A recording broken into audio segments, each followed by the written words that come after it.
शिव महापुराण कथा अध्याय 15। ऋषियों ने बोला, सूत जी, आप समस्त पदार्थों के ज्ञाताओं में श्रेष्ठ हैं। अब आप देश काल आदि का क्रम से वर्णन करें। सूत जी बोलते हैं, महर्षियों, देव यज्ञ आदि कर्मों में अपना शुद्ध ग्रह समान फलदायक है, अर्थात जो देव यज्ञ आदि अपने ग्रह में किए जाए वे शास्त्रोक्त फल को सम मात्रा में देने वाले होते हैं। गौशाला का स्थान ग्रह की अपेक्षा 10 गुना फल देता है। जलाशय का तट उससे भी 10 गुना महत्व रखता है, तथा जहाँ बैल, तुलसी एवं पीपल वृक्ष का मूल निकट हो वह स्थान सबसे भी 10 गुना फल देने वाला होता है। देवालय को उससे भी 10 गुने महत्व का स्थान समझना चाहिए। देवालय से भी 10 गुना उत्कृष्ट है। तीर्थ नदी का तट और उससे भी 10 गुना महत्व रखता है। सप्तगंगा नामक नदियों का तीर्थ 7 नदियाँ गंगा, गोदावरी, कावेरी, ताम्रपर्णी, सिंधु, सरयू और नर्मदा, इनको सप्तगंगा कहा गया है। समुद्र के तट का स्थान इससे भी 10 गुना पवित्र माना गया है और पर्वत के शिखर का प्रदेश समुद्र तट से भी 10 गुना पवित्र है। और जहाँ मन लग जाए उस स्थान को सबसे अधिक महत्व का स्थान जानना चाहिए। यहाँ तक का वर्णन देश का हुआ। अब काल का तारतम्य बताया जाता है। सतयुग में यज्ञ, दान आदि कर्म पूर्ण फलदायक होते हैं, ऐसा जानना चाहिए। उसका 3/4 फल त्रेता युग में मिलता है। द्वापर में सदा आधे ही फल की प्राप्ति कही गई है। कलियुग में 1/4 ही फल की प्राप्ति समझनी चाहिए और आधा कलियुग बीतने पर उस 1/4 फल में से भी 1/4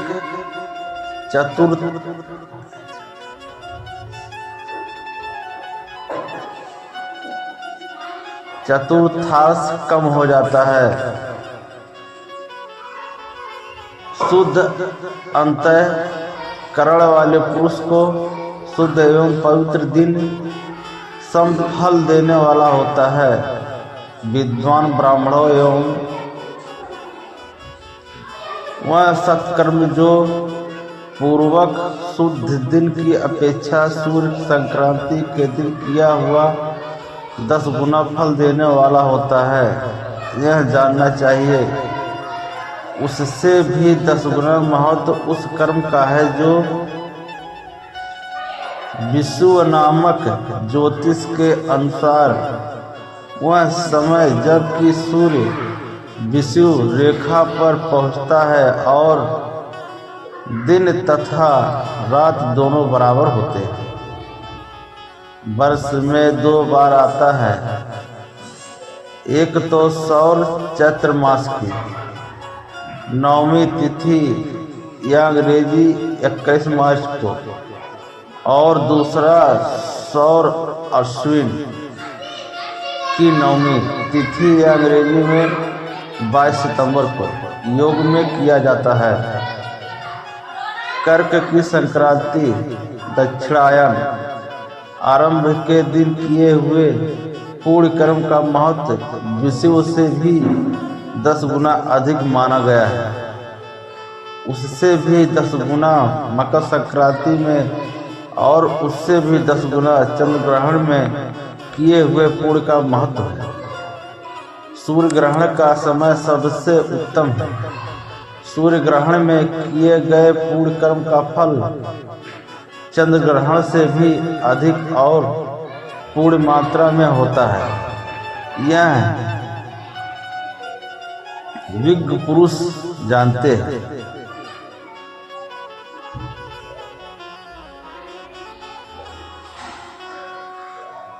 जगत रूपी सूर्य का राहु रूपी विष से संयोग होता है। परिणाम स्वरूप सूर्य ग्रहण का समय रोग प्रदान करने वाला है। अतः उस विष की शांति हेतु उस समय स्नान दान और जप करे। यह काल विष की शांति के लिए उपयोगी होने के कारण पूर्ण प्रद माना गया है। वह समय सूर्य ग्रहण के समान समझा जाता है, जो समय जन्म नक्षत्र के दिन तथा व्रत की पूर्ति के दिन का होता है। किंतु महापुरुषों के संग का काल करोड़ों सूर्य ग्रहण के समान पावन है। ऐसा ज्ञानी पुरुष जानते मानते हैं। तपोनिष्ठ योगी और ज्ञाननिष्ठ यति ये पूजा के पात्र हैं, क्योंकि ये पापों के नाश में कारण होते हैं। वह ब्राह्मण भी पूजा का उत्तम पात्र है। जिसने 24 लाख गायत्री का जप कर लिया हो, वह संपूर्ण फलों और भोगों को देने में समर्थ है।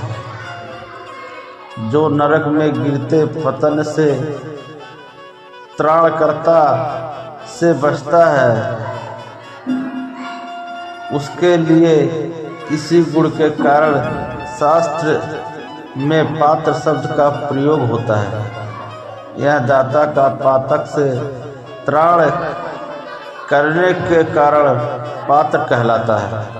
गायत्री अपने गायक का पतन से त्राण करती है, अतः वह गायत्री कहलाती है। जैसे इस लोक में जो धनहीन दूसरे को धन नहीं देता, यहाँ धनवान दूसरे को धन प्रदान कर सकता है, उसी प्रकार जो स्वयं शुद्ध और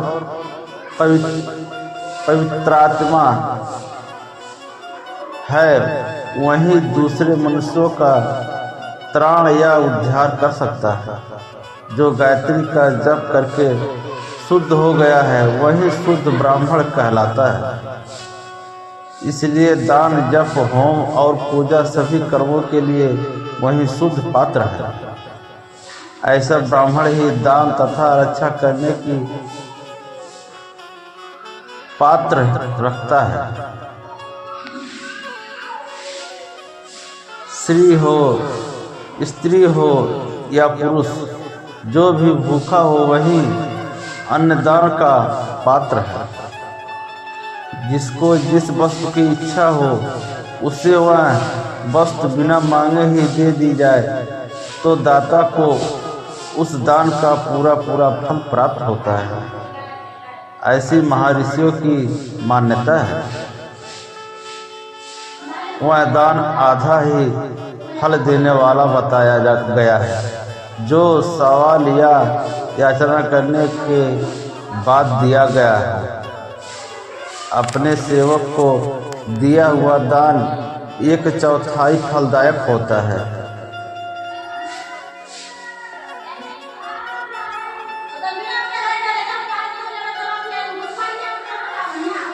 विप्रों को जो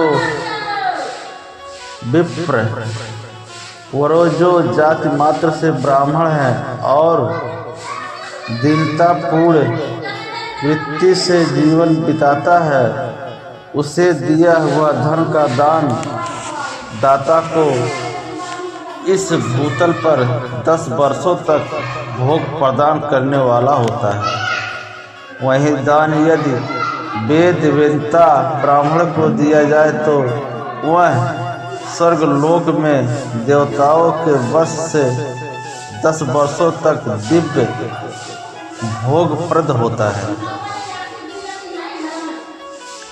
शील और उच्च वृत्ति से लाया हुआ और गुरु दक्षिणा में प्राप्त हुआ अन्न धन शुद्ध द्रव्य कहलाता है। उसका दान से दाता को पूर्ण फल प्राप्त होता है। ऐसा बताया गया है कि क्षत्रियों का शौर्य से कमाया हुआ, वैश्यों का व्यापार से आया हुआ और शूद्रों का सेवा वित्त से प्राप्त किया हुआ धन उत्तम द्रव्य कहलाता है।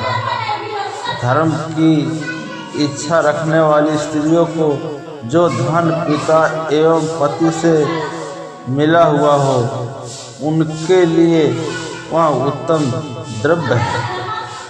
गौ आज 12 वस्तुओं का चैत्र आज 12 महीनों में कर्मशः दान करना चाहिए। 12 वस्तुएं गौ, भूमि, तिल, स्वर्ण, घी, वस्त्र, धान्य, गुड़, चांदी, नमक, कोहड़ा और कन्या। इनमें गौदान से कायिक, वाचिक और मानसिक पापों का निवारण तथा कायिक आदि पुण्य कर्मों की पुष्टि होती है। ब्राह्मणों भूमि का दान इहलोक और परलोक में प्रतिष्ठा, आश्रय की प्राप्ति प्रदान करने वाला है। तिल का दान बलवर्धक एवं मृत्यु का निवारक होता है। स्वर्ण का दान जठराग्नि को बढ़ाने वाला तथा वीरदायक है। घी का दान पुष्टिकारक होता है। वस्त्र का दान आयु की वृद्धि करने वाला है, ऐसा जानना चाहिए। धान्य का दान, अन्न दान मधुर भोजन की प्राप्ति करने वाला होता है। चांदी के दान से वीर की वृद्धि होती है। लवण का दान षड्रस भोजन की प्राप्ति करता है। सब प्रकार का दान सारी समृद्धि की सिद्धि के लिए होता है। कुष्मांड के दान को विज्ञ पुरुष पुष्टिदायक मानते हैं। कन्या का दान आजीवन भोग प्रदान करने वाला कहा गया है। ब्राह्मणों वह लोक और परलोक में भी संपूर्ण भोगों की प्राप्ति करने वाला है। विद्वान पुरुष को चाहिए कि उन वस्तुओं का सदा दान करे जिन वस्तुओं से श्रवण आदि इंद्रियों की तृप्ति होती है।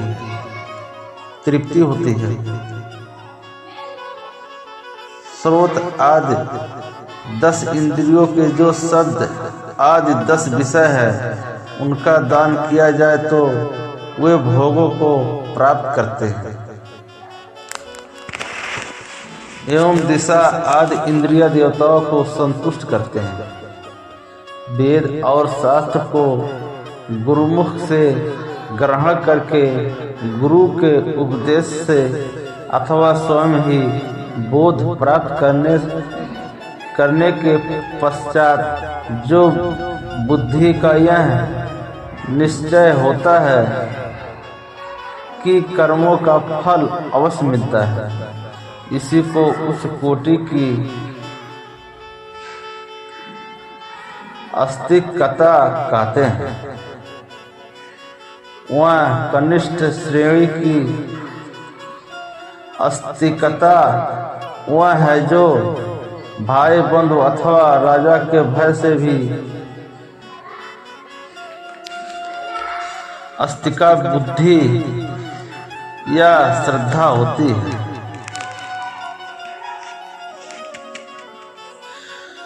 वह वाणी अथवा कर्म शरीर द्वारा अजय करे जो सर्वथा दारिद्र है, जिसके पास सभी वस्तुओं का अभाव है। मंत्र, स्तोत्र और जप आदि को वाणी द्वारा किया गया यजन समझना चाहिए तथा तीर्थ यात्रा और व्रत आदि को विद्वान पुरुष शारीरिक अजन मानते हैं। जिस किसी भी उपाय से थोड़ा सा बहुत देवता तरफ बुद्धि से जो कुछ भी दिया अथवा किया जाए वह दान या सत्कर्म भोगों की प्राप्ति करने में समर्थ होता है। ये मनुष्य को सदा दो कर्म तपस्या और दान करने चाहिए तथा ऐसे ग्रह का दान करना चाहिए जो अपने वर्ण, चमक दमक या सफाई और गुण सुख सुविधा से सुशोभित हो। बुद्धिमान पुरुष देवताओं की तृप्ति के लिए जो कुछ देते हैं वह अतिशय मात्रा में और सुख प्रकार के भोग प्रदान करने वाला होता है। उस दान से विद्वान पुरुष यह लोक और परलोक में उत्तम जन्म और सदा सुलभ होने वाला भोग पाता है।